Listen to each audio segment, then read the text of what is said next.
পড়াশোনা বাংলা চ্যানেলে তোমাদের সকলকে স্বাগত। জলপাইগুড়ি জেলার অঙ্গনওয়াড়ি কর্মীর পরীক্ষা হয়ে গেছে অনেকদিন আগে। তো ইতিমধ্যে কোশ্চেন যেহেতু হাতে পাইনি, তো যতগুলো কোশ্চেন কালেক্ট করতে পেরেছিলাম সেইগুলো নিয়ে একটা ভিডিও করেছিলাম। তো এইবার কোশ্চেন হাতে পাওয়ার পর ইংরেজি থেকে একদম পুরোপুরি এক্স্যাক্ট যে কোশ্চেনগুলো এসেছিলো, আমরা এই ভিডিওতে জলপাইগুড়ি জেলার অঙ্গনওয়াড়ি কর্মী পরীক্ষার যে কোশ্চেনগুলো এসেছিলো ইংরেজি থেকে একদম ইংরেজি বেসিসের একদম পুরো কোশ্চেন ডিসকাস করে দেবো এই ভিডিওতে। চলো সময় নষ্ট না করে একদম প্রথম কোশ্চেনে চলে এসেছি। পুরো কোশ্চেনে এই ভিডিওতে আমরা ডিসকাস করে নেব। আর যারা জলপাইগুড়ি থেকে ভিডিওটি দেখছো অবশ্যই কিন্তু কমেন্ট করে দিও যে কতগুলো সঠিক হয়েছে বা কতগুলো অ্যান্সার করতে পেরেছো। প্রথম দেখো আসছে, বাংলায় অনুবাদ করা ছিল যে হাইপারবোল। তো এটার বাংলা করলে কি হবে? দেখো অপশান ছিল অতিরঞ্জন, অনেক, রাগ, উপরের কোনটি নয়। তো হাইপারবোল এটার বাংলাটা যদি করি তাহলে এটা হয়ে যাবে অতিরঞ্জন। তাহলে অপশান এ হয়ে যাবে এটা সঠিক উত্তর। চলে আসছি পরবর্তী কোশ্চেনে। নেক্সট দেখো পরবর্তী 2 নম্বর কোশ্চেন ছিল, এটা বাংলায় অনুবাদ করা ছিল যে বুকে। বুকে মানে কি? দেখো খাবার, ফল, ফুলের তোড়া নাকি ফুল। দেখো আমরা অনেক সময় অনেকজনকে গিফট দিই বুকে করে। তো বুকে মানে সকলেই আশা করছি এটা সকলেই অ্যান্সার ঠিক হয়েছে যে ফুলের তোড়া হবে এটা সঠিক উত্তর। ঠিক আছে, যারা করেছে একদম সঠিক। খাবার মানেও হবে না, ফল মানে তো আমরা হবে না এটা, আর ফুলও হবে না, ফুলের তোড়াটাই হয়ে যাবে এটা সঠিক উত্তর। অনেক সময় আমরা অনেকজনকে গিফট দিই ফুলের সুন্দর বুকে তৈরি করে। তো সি হয়ে যাবে এটা সঠিক উত্তর। পরবর্তী কোশ্চেন দেখো এনর্মিটি ছিল 3 নাম্বার, এটাও বাংলায় অনুবাদ করা ছিল। তো এনর্মিটির বাংলাটা কি হবে? দেখো এইখানে যে অপশানগুলো আছে, দুষ্টতা প্রথম অপশান, দ্বিতীয় অপশান বলছে আনন্দ, তারপর আছে টক, আর ডি অপশানে আছে উপরের কোনটি নয়।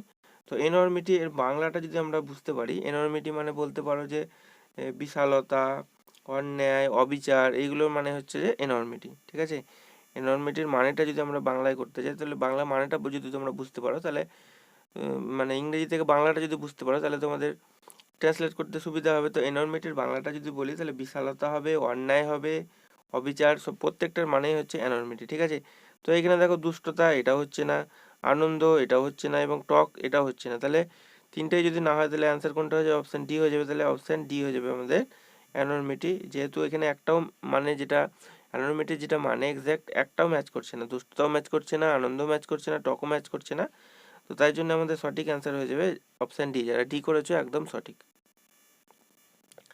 পরবর্তী কোশ্চেন দেখো ছিল 4 নম্বরে, যে 4 নম্বর বলে নয়, তোমাদের কোশ্চেন থেকে আমি একদম তুলে নিয়েছি। পরবর্তী কোশ্চেনটা ছিল দেখো একদম কাম উইথ মি, তাহলে আমার সঙ্গে আসুন, আসুন, সাথে আসুন, ওপরে কন্টিনিউ। তো এটা আমরা দেখেই বুঝতে পারছি যে কাম উইথ মি মানে আমার সাথে আসুন। অপশান এ যারা করেছো একদম সঠিক, অপশান এ হয়ে যাবে আমাদের এই কোশ্চেনের সঠিক উত্তর। পরবর্তী কোশ্চেন দেখো, আমি এখানে যেহেতু তোমাদের বুঝতে সুবিধা হয় তাই জন্য মানেটাও লিখে দিয়েছি। তারপরে আছে আয়রনিক। আয়রনিক মানে অনেকে লোহার করে দিও না, একদম লোহার এটা হবেই না, প্রথমে বলে রাখি। তো আয়রনিক এর বাংলাটা দেখে লিখে দিয়েছি দেখো, আয়রনিক এর বাংলা হচ্ছে বিদ্রুপাত্মক। তাহলে দেখো লোহারও হবে না, সোনারও হবে না, পিতলের, তিনটেই হবে না। তাহলে এখানে অ্যান্সার কী হবে? অ্যান্সার হয়ে যাবে অপশান ডি।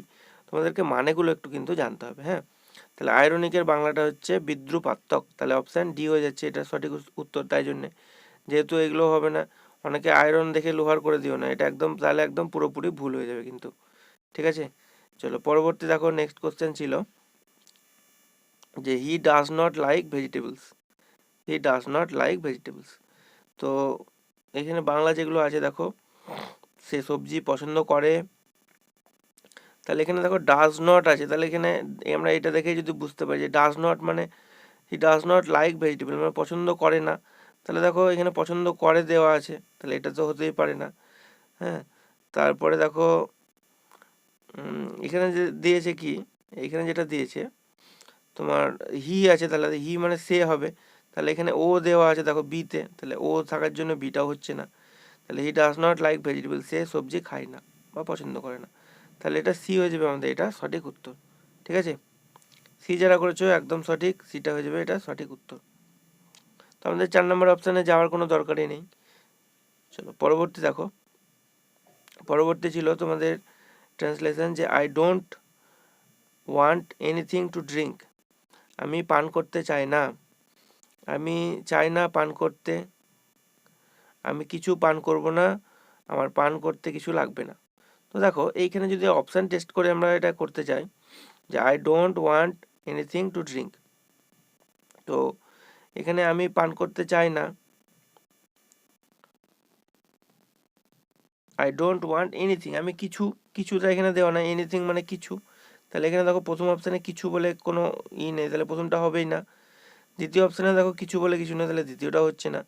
আমি কিছু পান করব না, করবো নাটা হবে না, পান করতে চাই না, ওয়ান্ট মানে চাওয়া, তাহলে এখানে চাওয়ার কোনো অপশানই নেই দেখো।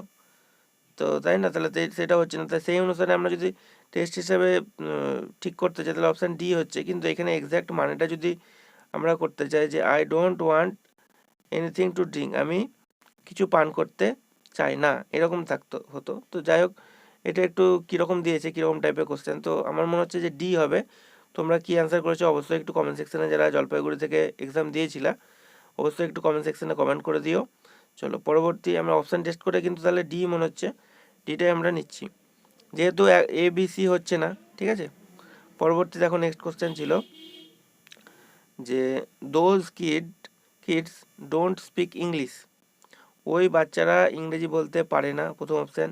আচ্ছা এই বাচ্চারা, তাহলে দোজ মানে কী হবে, দোজ মানে ওই, তাহলে এই যেখানে অপশানে আছে এই আর এখানে এই আছে, দুটোতেই আছে, তাহলে বি এবং সি হবে না, প্রথমে আমরা বাদ করে দিচ্ছি। Those kids does not speak English, কথা বলতে পারে না, ওই বাচ্চারা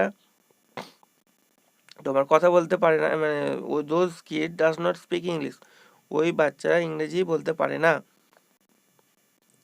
তাহলে দেখো এখানে যদি আমরা দেখি, এখানে দেখো ইংরেজি বলতে পারে দেওয়া আছে, তাহলে এখানে পারে না, ডোন্ট যেহেতু আছে তাহলে পারে না হবে, তাহলে সিটা হচ্ছে না, তাহলে আমাদের অ্যান্সার হয়ে যাচ্ছে এটা, ওই বাচ্চারা ইংরেজি বলতে পারে না। ঠিক আছে, যারা এ করেছো একদম সঠিক উত্তর এটা হবে। পরবর্তীতে চলে আসছি নেক্সট কোশ্চেনে। কলোনেল, দেখো কলোনেল এর বাংলা যদি করতে যাই, বাংলা অনুবাদ করা, তাহলে কলোনেলের বাংলা এটাও কিন্তু একটু গন্ডগোল টাইপের দিয়েছে।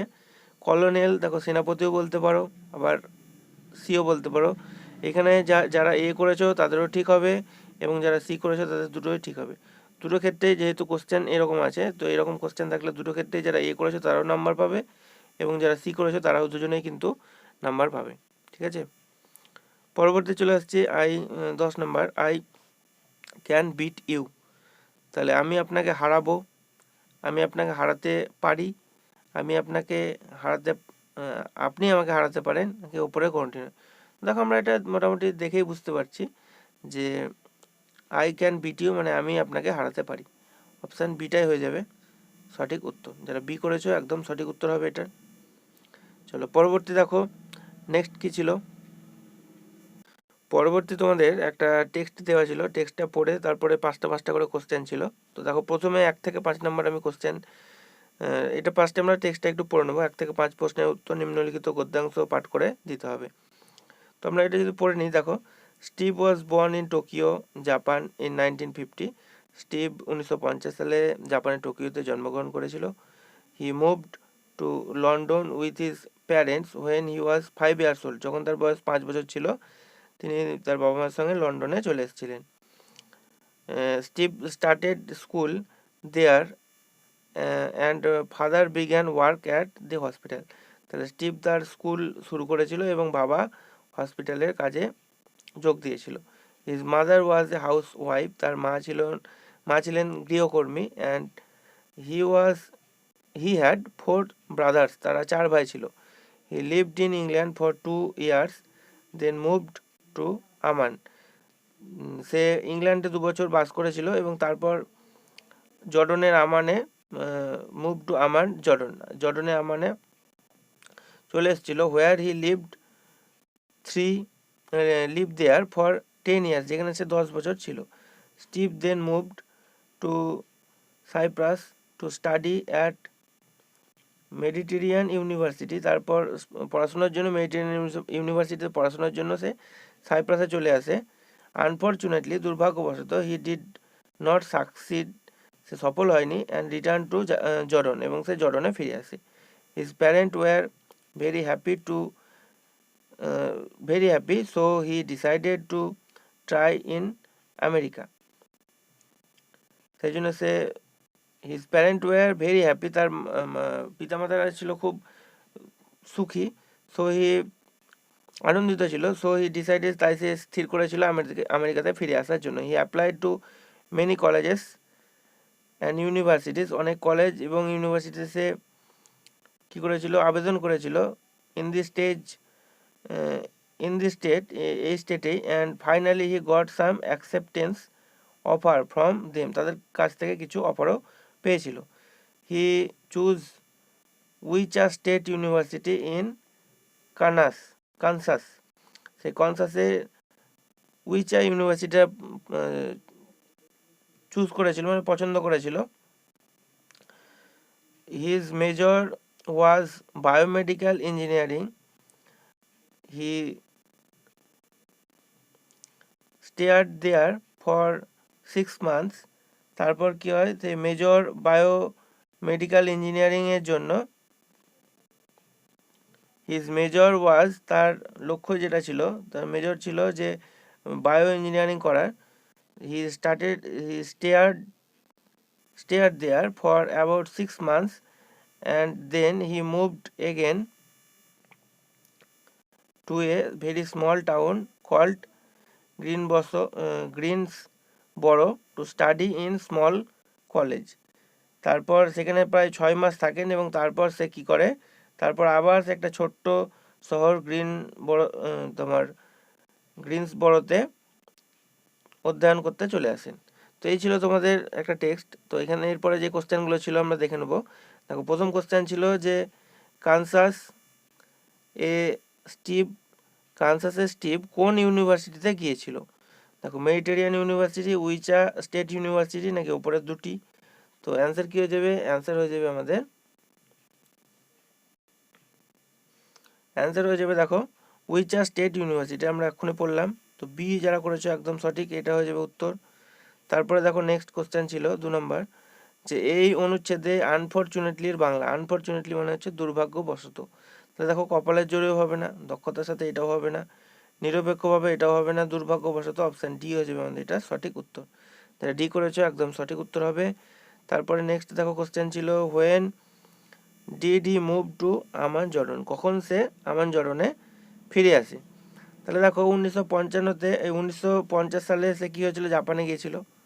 1950 সালে সে জাপানে গিয়েছিল। তারপর কি করেছিল, তারপর তোমার when did he move to Jordan Amman, কখন সে জর্ডন আমানে ফিরে আসে। তো এইটার উত্তর সঠিক হয়ে যাবে। দেখো, সে 5 বছর ওখানে ছিল, তাহলে 5 বছর পর, তাহলে এটার সঙ্গে 5 যোগ হবে, আর তার সঙ্গে দেখো আরও 2 বছর সেখানে ছিল ইংল্যান্ডে, তাহলে 2 বছর, তাহলে মোটামুটি ধরো 50-এর সঙ্গে 57 যোগ হয়ে 1957 সালে তাহলে ফিরে আসে। মানে 5 বছর তার পিতামাতার সঙ্গে ছিল লন্ডনে, তারপরে কী হয়েছিল, 2 বছর ইংল্যান্ডে ছিল। তাহলে 5 বছর লন্ডনে তোমার, আর 2 বছর ইংল্যান্ডে থাকার পর 1950-এ গিয়েছিল, তাহলে 1950-এর সঙ্গে 7 বছর যোগ হয়ে 1957 সাল হয়ে যাবে সঠিক উত্তর, যেটা অপশান বিতে রয়েছে। যারা বি করেছো একদম সঠিক উত্তর হবে এটা। চলো, তারপরে দেখো নেক্সট যেটা ছিল, এই অনুচ্ছেদে বায়োমেডিক্যাল ইঞ্জিনিয়ারিংয়ের বাংলা অর্থ কী হবে। তো বায়োমেডিক্যাল ইঞ্জিনিয়ারিংয়ের বাংলা অর্থ হয়ে যাবে জৈব চিকিৎসা প্রকৌশল। অপশান এ যারা করেছো এটা হয়ে যাবে সঠিক উত্তর, জৈব চিকিৎসা প্রকৌশল। চলো, পরবর্তী দেখো নেক্সট দেখো ছিল যে when was Steve born, Steve জন্মগ্রহণ করেছিল। এটা তো সকলের পারা উচিত একদম। এটা দেখো 1950, প্রথম লাইনেই ছিল তোমাদের, তাহলে 1950 বি হয়ে যাবে এটা সঠিক উত্তর। এরপরে দেখো তোমাদের, এরপরেও একটা কি ছিল, এরপরে তোমাদের এই যে দেখতে পাচ্ছ একটা বিশ্ব উষ্ণায়ন নিয়ে, এটাও তোমাদের ছিল। তো আমরা ফার্স্টে একটু টেক্সটটা পড়ে নেবো, দিয়ে অ্যান্সার দেখবো। এটা 1 থেকে 5 পর্যন্ত প্রশ্নের উত্তর নিম্নলিখিত গদ্যাংশ পাঠ করে দিতে হবে। গদ্যাংশটা পড়ার পরে যে পরে 5টা কোশ্চেন সেটা দেখে নেবো আমরা। দেখো কি বলছে, যে globalization is the process by which economics, culture and population around the world become more integrated and interdependent. তাহলে বিশ্ব উষ্ণায়নের অংশভূত এবং বিশ্ব উষ্ণায়নের জন্য দেখো ইকোনমি, অর্থনীতি, কালচার, তোমার সংস্কৃতি এবং জনসংখ্যা কী করছে, জনসংখ্যা একত্রে জনসংখ্যা একত্রে এসে একে অপরের ওপরে বিশ্ব উষ্ণায়নের প্রভাবটা এটা পড়ছে। It is driven by advance in technology, এটা টেকনোলজির উপরও প্রভাব পড়ছে। ট্রান্সপোর্টেশন এবং কমিউনিকেশন। ট্রান্সপোর্টেশন মানে তোমার জনসংখ্যার যে তোমার ট্রান্সপোর্ট, সেটা কমিউনিকেশন যোগাযোগের ক্ষেত্রেও এর প্রভাব পড়ছে। Which have facilitated the flow of people, যেটা লোকেদের যে সহজ ব্যাপারটাকে কি করছে, ফ্যাসিলিটেট মানে হচ্ছে তোমার সহজ করা। Which have facilitated the flow of people, goods and idea across the national বর্ডারেও। Globalisation has both positive and negative aspect. Globalisation মানে বিশ্ব উষ্ণায়নের তোমার ভালো এবং খারাপ দুটো দিকই রয়েছে। অন দি পজিটিভ সাইড, যদি ভালো দিক থেকে আমরা বিচার দেখি, it has led to economic growth, এটা অর্থনৈতিক সমৃদ্ধির জন্য মানে তোমার অর্থনৈতিক সমৃদ্ধি হচ্ছে। The spread of new ideas technologies and increase the culture exchange, it may part of the world, এটা বিশ্বের একটা অংশ হয়ে যাচ্ছে। It has also help reduce poverty as raise living standard, এটা এটা কমাতেও সাহায্য করছে। এটা তোমার কি বলছে যে নেতিবাচক ফল যেটা আমরা যদি বলতে চাই, বিশ্বের অনেক অংশে এটা হ্যাঁ অভিজাত কি বলে যে দেখো যে ইট has also helped reduce poverty and raised living standard, এটা যে ইটা তোমার লিভিং স্ট্যান্ডার্ড মানে তোমার বেঁচে থাকার যে ইটা সেটাকেও কমিয়ে দিচ্ছে। But globalization has also had negative consequences, কিন্তু এটার খারাপ পরিণতিও রয়েছে। This has led to be job losses in some sector, অনেক জায়গায় তোমার বিশ্ব উষ্ণায়নের জন্য জব লস মানে তোমার জব লস হয়ে যাচ্ছে। As companies move production to countries with lower labour cost, এবং কম খরচে যদি লেবার পায় তাহলে তারা সেটা দিয়ে কাজ করবে, সেটাই করাচ্ছে। ইট has also contribute to income equality, এটা ইনকামের ইকুয়ালিটিটাকে কমিয়ে দিচ্ছে। অ্যান্ড এনভায়রনমেন্ট ডিগ্রেডেশন মানে তোমার এনভায়রনমেন্ট পরিবেশেরও পতন বা ক্ষয় হচ্ছে। As companies priorities profit and over sustainability, তো এটার অগ্রাধিকার দিচ্ছে, যে ধারণ ক্ষমতাকেও অগ্রাধিকার দিচ্ছে। তো মোটামুটি এটাই ছিল, আমরা পড়লাম। এবার অ্যান্সারগুলো দেখে নেব। দেখো বলছে নিচের কোন শব্দের অর্থ অগ্রাধিকার, দেখো আমরা এখনই পড়লাম, তাহলে কী হবে, অগ্রাধিকার হচ্ছে প্রায়োরিটাইজ, অপশান এতেই রয়েছে আমরা দেখতে পাচ্ছি। তাহলে প্রফিটও হবে না, হ্যাঁ, আর দুটোই তো হবে না, অপশান এটাই হয়ে যাবে আমাদের সঠিক উত্তর, প্রায়োরিটাইজ। ঠিক আছে, এরপরে দেখো নেক্সট যেটা ছিল, what is mean of globalization, বিশ্ব উষ্ণায়ন। তাহলে বিশ্বায়ন, দেখো অস্বাভাবিকীকরণ হবে না, বিরক্তিকরণ হবে না, ভীতিকর অভিজ্ঞতা, এটা হবে না, বিশ্বায়ন, অপশান বি যেটা করেছো এটা হয়ে যাবে সঠিক উত্তর। এরপর এনভায়রনমেন্ট ডিগ্রেডেশন, এর বাংলা অর্থ দেখো, বায়ুমণ্ডলের অভাব, এটা হবে না, তোমার অধিক বায়ুমণ্ডল, এটাও হবে না, উষ্ণ বায়ুমণ্ডল, এটা হবে না, পরিবেশগত, এনভায়রনমেন্ট মানে হচ্ছে পরিবেশগত, তাহলে আমরা অপশান দেখেই বুঝতে পারছি, অপশান ডি হয়ে যাবে এটা সঠিক উত্তর। ওকে, তারপরে দেখো নেক্সট ছিল রিডিউস পভার্টি, তো এর বাংলা কি হবে, তো রিডিউস পভার্টি এর বাংলা দেখো, দারিদ্রতা বাড়ানো, দারিদ্রতা কম করা নাকি ওপরে কন্টিনিউ। রিডিউস মানে হচ্ছে কমানো, আমরা দেখেই বুঝতে পারছি, তো দারিদ্রতা কম করা, অপশান সি হয়ে যাবে, দারিদ্রতাও হবে না, বাড়ানো হবে না, তো দারিদ্রতা কমানো কম করা, অপশান তোমার সি হয়ে যাবে এটা সঠিক উত্তর। এরপরে দেখো নেক্সট এবং লাস্ট কোশ্চেন ছিল এটা তোমাদের, নেগেটিভ কনসিকুয়েন্সেস, এর বাংলা অর্থ কী হবে, নেতিবাচক ফলাফল, নেতিবাচক ছবি নাকি নেতিবাচক ফলাফল। নেতিবাচক ফলাফল, নেগেটিভ মানে নেতিবাচক, কনসিকুয়েন্সেস মানে হচ্ছে পরিণতি বা ফলাফল, তাহলে অপশান ডি হয়ে যাবে এটা সঠিক উত্তর, নেতিবাচক ফলাফল। যারা ডি করেছো একদম সঠিক। তো এই ছিল তোমাদের জলপাইগুড়ি আইসিডিএস কর্মী হেল্পারের যে তোমার পরীক্ষা ছিল তার কোশ্চেন, সম্পূর্ণ ইংরেজি কোশ্চেনগুলো ডিসকাস করে দিলাম। এই ছিল আজকের ভিডিও। তো বন্ধুরা যদি ভিডিওটি তোমাদের ভালো লাগে লাইক করে দেবে, একটা চ্যানেলে নতুন হয়ে থাকলে চ্যানেলটি সাবস্ক্রাইব করে নেবে, ভিডিওটি তোমার বন্ধুদের সঙ্গে একটু শেয়ার করে দেবে। এছাড়া এর জলপাইগুড়ি জেলার তোমাদের যে সাধারণ জ্ঞানের কোশ্চেনগুলো পড়েছিল তারা একটা আলাদা ভিডিও করে দিয়েছি, এই ভিডিও ডিসক্রিপশন বক্সে লিঙ্ক দেওয়া আছে, সেখান থেকে তোমরা চেক আউট করতে পারো। তো এই ক্লাসটি এতটাই ছিল, ভিডিওটি দেখার জন্য ধন্যবাদ।